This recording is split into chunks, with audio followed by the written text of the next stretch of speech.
Howdy folks, welcome to Remore Gaming Network. My name is DMaC, and today we're checking out Yu-Gi-Oh! The Duelist of Roses, one of my favorite games from the PlayStation 2 era. Now, before we get started, I want to apologize for two things. First, I apologize for not having a video out last week. I am a hunter, and I had a long week of hunting and deer processing last week. Two, I want to apologize for not having a video out Monday. If you can't tell from my voice, I was unfortunately diagnosed with the strep throat, so I really couldn't do anything Monday. I still sound like crap, still feel like crap, but I couldn't go 2 weeks in a row without a video. So here I am, hopefully, giving you guys a little something. If you hear any barking and stuff in the background, I apologize for that as well. I have to leave my door open here when I'm sick. My dogs go ballistic if they can't be near me. So of course, if they start playing and stuff, we're gonna hear them from the other room. But let's go ahead and jump right into this. For those of you that have never played this game, it is a sort of like a chess game almost with Yu-Gi-Oh cards. It's very awesome. I have, since being sick, I played through it, I beat the game, and I've input some cheats so I can just play around with all the cards. And that's what I want to show you guys today. I really don't have the vocal power to go through the whole story and everything. Maybe we'll do that in another video if you guys like this one. But I want to show you this pretty goated deck I built. So we'll start by showing you my deck. In Duelist of Roses, you have a deck leader. It's your pawn, per se, that you move around the deck and where your cards get summoned from. I opted for Air Knight Parshath because he is a level 5 summon. If the summoning level's 5 or greater, you get the highest benefit from any leader abilities. My Air Knight Parshath is maxed out, so he has a lot of awesome leader abilities. Extended support range, increased strength for same type friendlies, resistance for same type friendlies. He can spellbind specific enemy types and destroy specific enemy types. Fiends, because he is a fairy light. Now, my deck's built around that whole fairy light, but also a little bit of spellcaster theme, and it's pretty cheese, but it's fairly consistent. I'm not nearly as good as the speedrunners that get consistent OTKs, but I consistently win duels with this deck. So I start off, I got 3 Mystical Elves in here, and the reason for that is Mystical Elves in this game, when the card is flipped face up, all light monsters you own increase their power by 800 points, and that includes Mystical Elf. So it's 8, 16, 2400 possible attack points from all 3 of them, plus whatever the monster's base attack is. I then have 3 Fairy's Gifts, and the reason I have Fairy's Gifts, one, it's not a bad card once you start buffing it, like for Mystical Elves, but when you flip it face up, you gain 800 life points per card, so there's 2400 bonus life points possible between the 3 of them.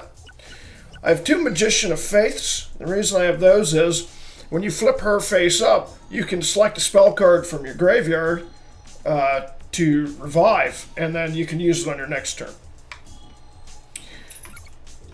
That's pretty important, and I'll show you why when we get to the bottom of this deck. I then have 2 Mahavilos. They work a little differently in this game than what you might be used to. When Mahavilos face up defense position, the effect of all power-up cards are boosted by 200 points. I have 3 Orion the Battle Kings. He's my primary hitter. One of my primary hitters. He's just a cool card, especially when you start buffing him. I have 2 Hashinigans. The reason I have these is, when they are flipped face up, all light monsters are strengthened by 300 points. You can see where this is going. I have a Tenderness. The reason is for the cards below Tenderness. If Tenderness is face up in defense position, all damage to life points are reduced by half, and that includes for the enemy. But Tenderness for me is if I use it, it's a flip up, I use it, and then I destroy the card.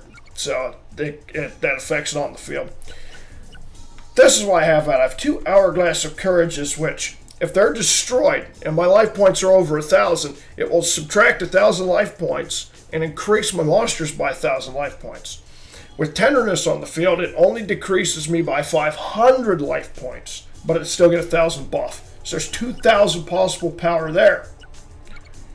I then have 2 Air Knight Parshaths as 2 more heavy hitters. So you see, this deck doesn't have a lot of monsters that you can just spam, but it has a lot of power.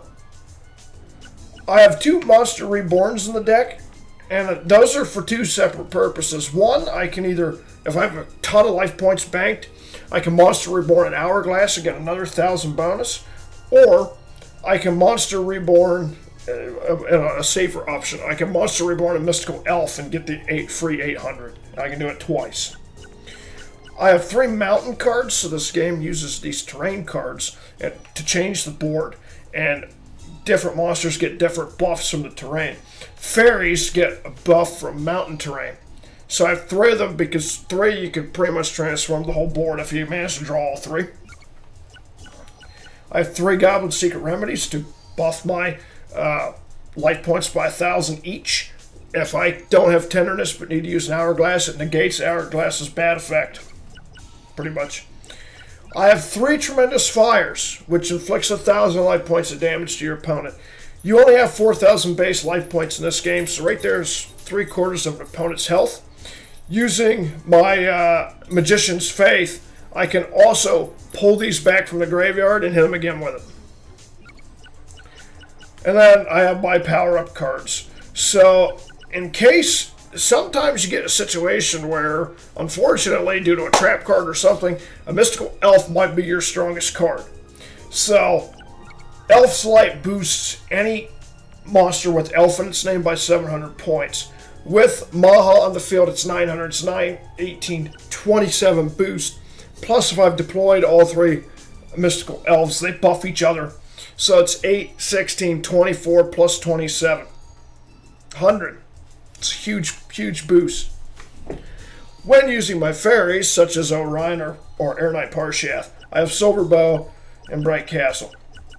Silver Bow specifically for fairies, so there's 500 each, 700 Mahas on the field.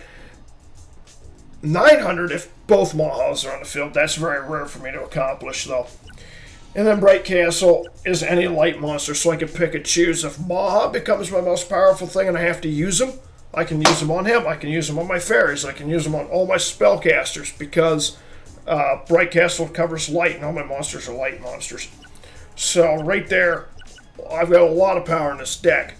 I also have the opportunity to take a Mystical Elf if she hasn't been super goated, like you don't want to trash a goated elf. I could take Fairy's Gift and Mystical Elf, or even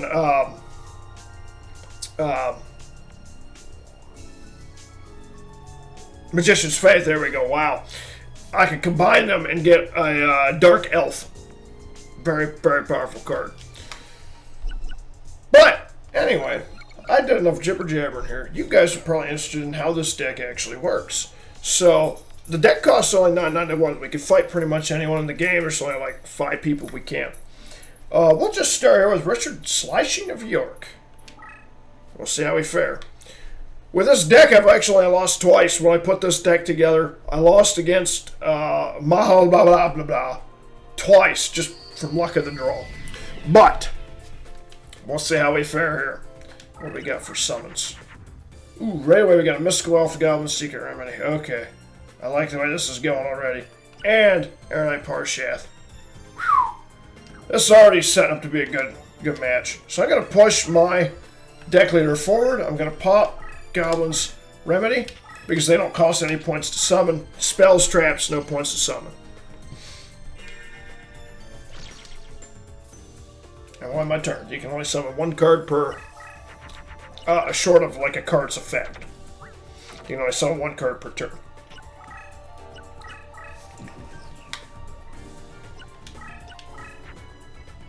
Ooh, Fairy's Gift. Okay. Okay, I like where this is going.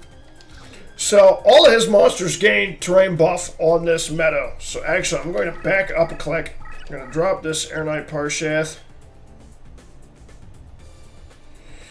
I'm not going to deploy my Silver Bow yet. I want to see if we get lucky enough to pull Maha first, because I'll get an extra buff if I do that. Now, I got to be careful, though, because he is going to shove that card into me right now. Okay, we got a Tremendous Fire. No Maha.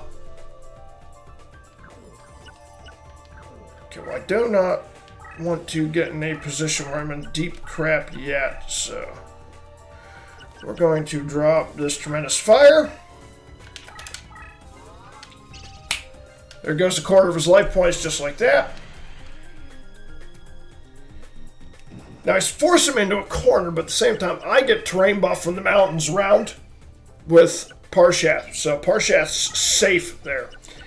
If we can get him to attack Parshath on that mountain, whatever that card is screwed. 2,900 versus whatever that is, it's going to lose 500 when it attacks me on the mountain. What do we got? Well, well, well.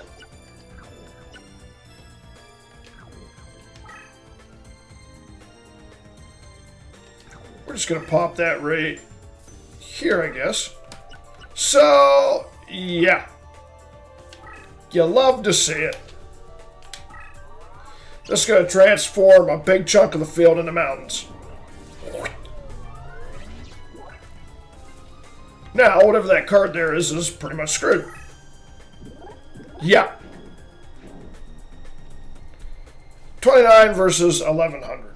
So he just got hit for 1,800 attack. Or 1,800 life points.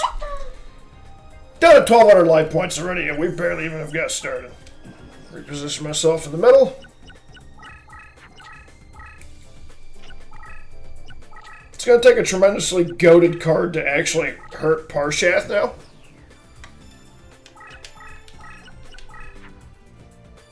Okay, we have a monster reborn here. I do not want to get too crazy yet. We're going to drop this Fairy's Gift. Give myself another 800 life points.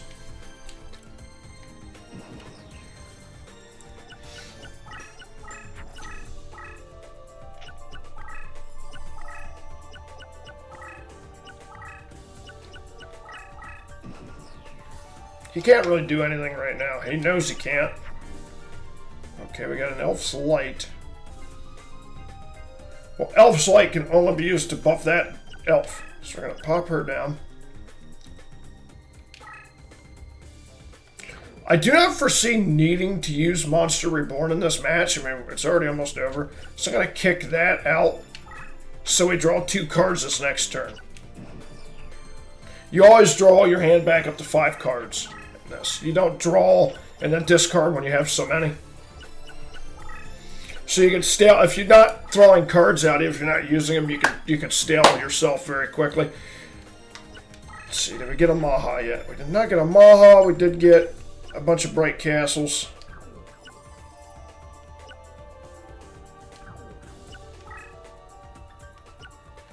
Okay, well, there's only one surefire thing I can do here now.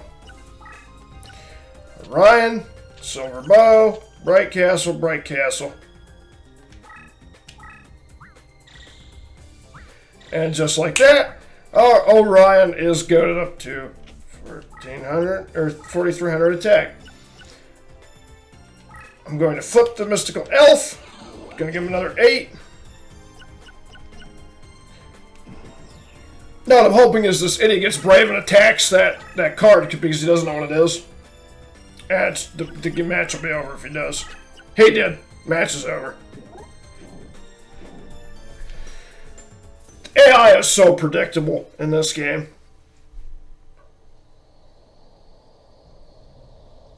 Panther Warrior is a cool card. Boosh. My favorite part of the game here is these 3D animations. Most of them are awesome, I'll say, not all of them. Orion's one of my favorite.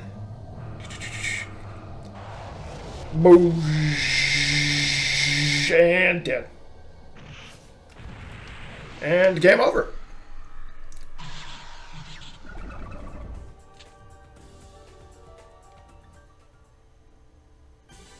We didn't even take any life point damage that time.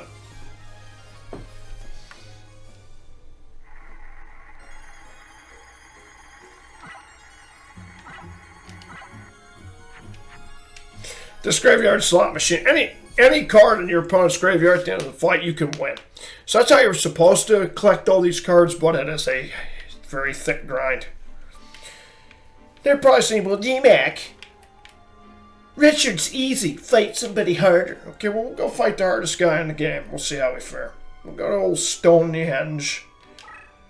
We'll fight Mono who has beat me twice with this deck. All from luck of the draw. We're fighting the Chakra version of him, not the Skull Knight version. See how we fare. He has dragons in his deck. So the dragons buff just the same as my cards do. Okay, we're gonna get in here. Toss a Mystical Elf down. So here's the awesome thing. Mystical Elves are buffed by this dark terrain. Oh, he pulled a Ryoku already. Whatever that card is, it's got 2,000 extra attack right now. He might beat me just from having that one card in his deck already.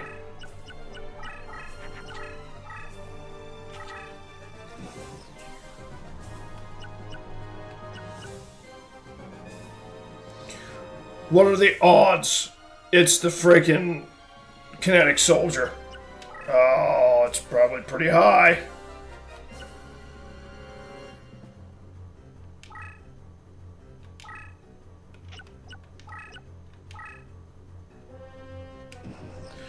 If that's Kinetic Soldier, we're in trouble. It's probably, he's shoving it, it's probably Kinetic Soldier.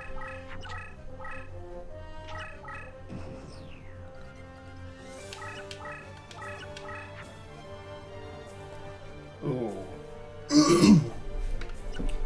We might not be totally out of luck here. Because we just got a Ryan King and a Silver Bow and Arrow. Brings up to 28.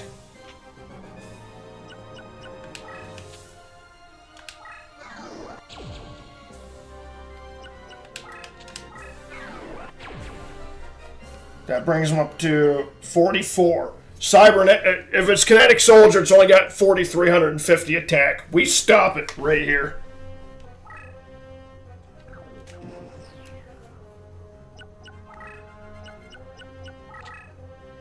It wasn't.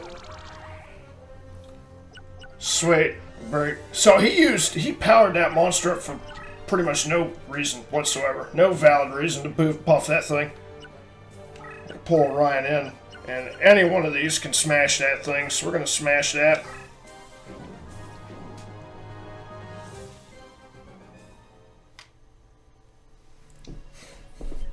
Mystical Elves, kill that piece of crap.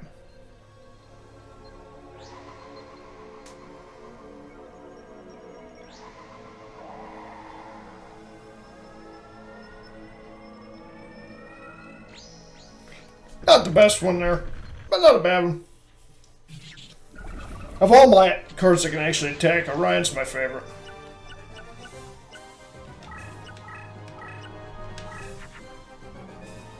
Okay, can't quite do anything here yet.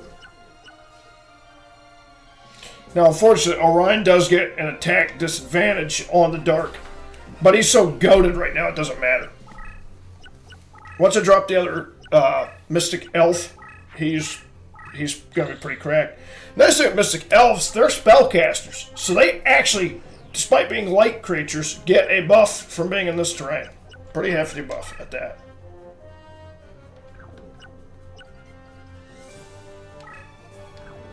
Not going to summon anything here. We're going to move Orion in.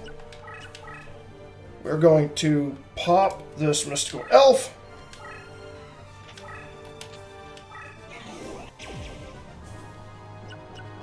Nothing he has now can stop Orion the Battle King, except a possible trap card.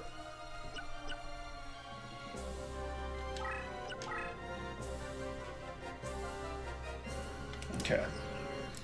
I want to get him to fight that Hourglass.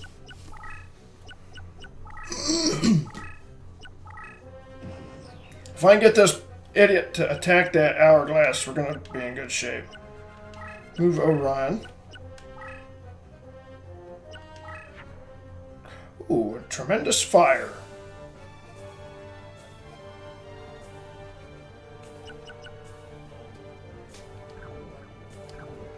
I should probably move myself forward. Yes.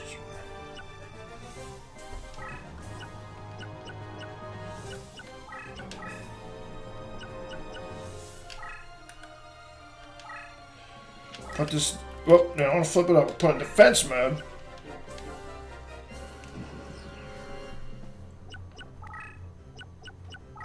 I knew it. I read him. I read him like a book. Now, Sweejan's going to... He's got a pretty cool attack. Just a wave of water. And Hourglass faints. Just as we know, would. Sweejan's one of my favorite cards. Why? Because Sweejan forms the Gate Guardian. Okay, now we're looking pretty slim on the life points, but that's okay.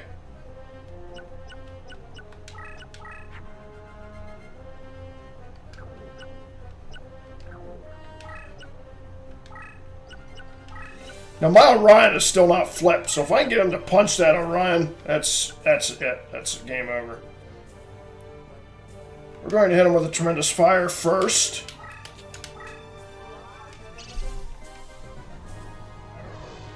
That right there just guarantees my success.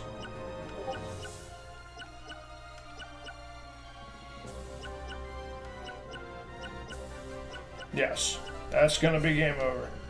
If I can get him to hit Orion. Now, I got to start trying to heal myself next.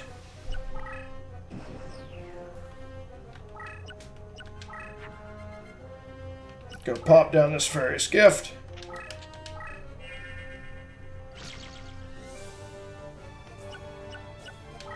Move Orion forward. Move the elf forward. If he hits the elf, or if he hits Orion, it's over. Nope, he knows. This AI is very good. It just pretty much knows the attack value of the cards that you have on hand. There's some ways to cheese him because of the knowledge he has. Get rid of that Fairy's Gift because we only have 5 monsters on the field. Got a life point recovery.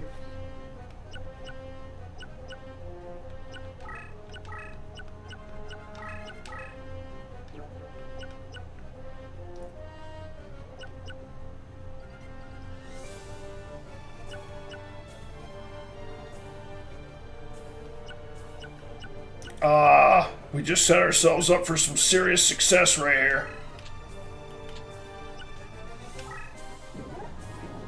Me defeating Sweejan is going to spellbound me. You've already seen Orion's attack. Oh, I didn't get spellbound. Okay, that's okay. This card here, if he doesn't put it in defense mode, which he probably will now, I could just back up and attack it. He did.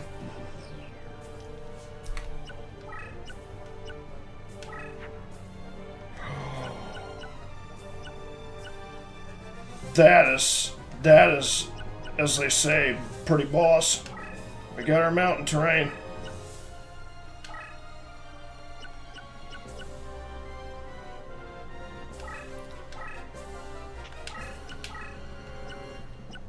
I start working on getting that into position. If it's a dragon card, we're in trouble. Nah, not really, but that Orion's so freaking buffed right now, he can't be hurt. But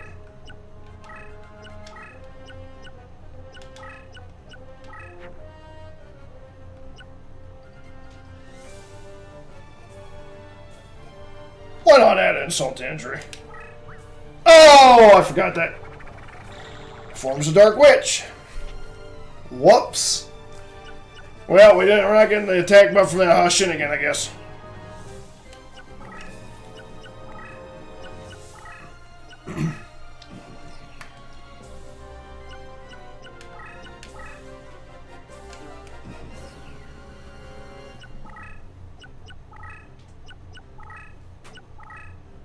Coward.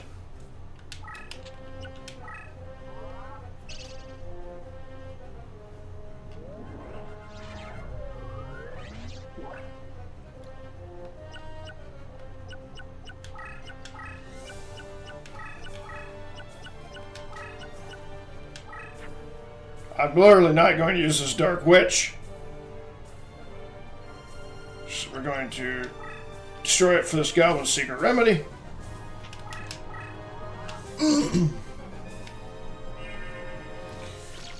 Covered pretty good from that Ryoku that he hit me with earlier.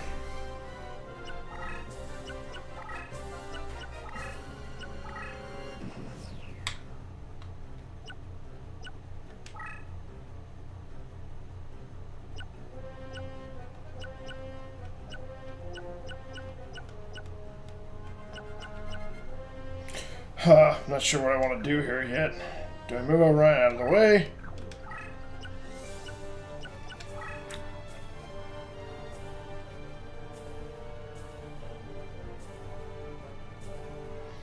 Okay, here's what we're going to do.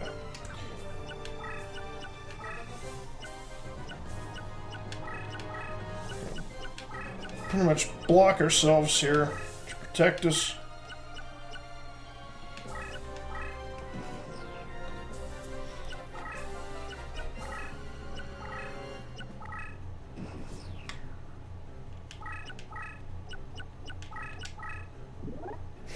Summon a skull. Didn't stand a chance. Didn't stand a chance. Spell Mountain Course. That's fine.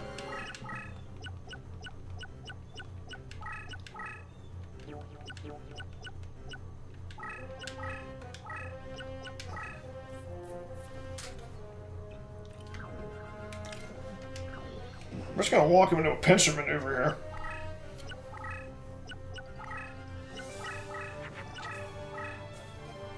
Trying to defend himself as best as he can. This is what we call a pro gamer move. Bop.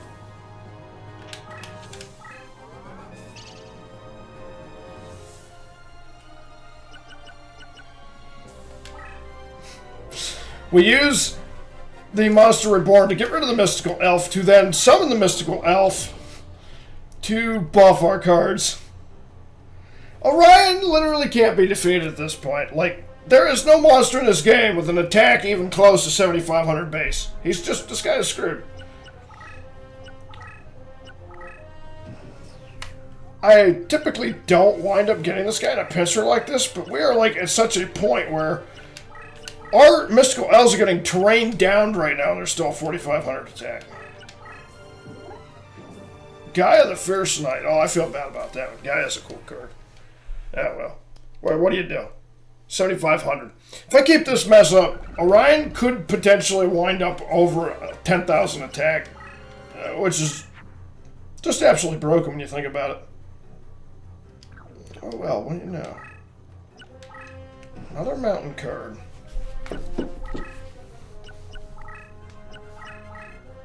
Yep, he's trying to run now.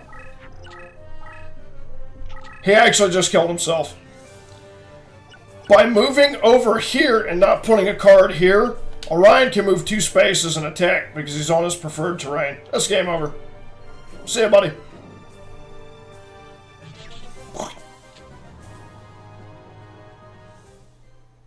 Game over, guys.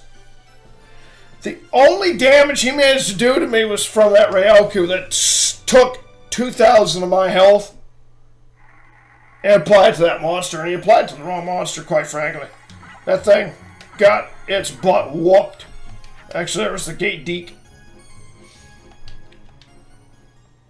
That was awesome. Well, guys, I don't know. I think that kind of proves that this deck works.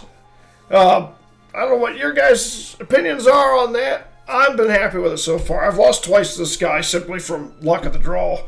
A point where he had 2 Ryokus and his kinetic soldier, and he just walked through everything at like 8,000 damage at that point. Violent, very violent. But otherwise, man, it works. But folks, I'm going to go. Hopefully next week we'll all be back together. This strep should be gone by then, so we'll see. But I'm looking forward to getting back to some real production starting then. Anyway, folks, it's been DMaC with Reborn Gaming Network. I hope you enjoy, and as always, take care, and we'll see you in the next video. Bye-bye.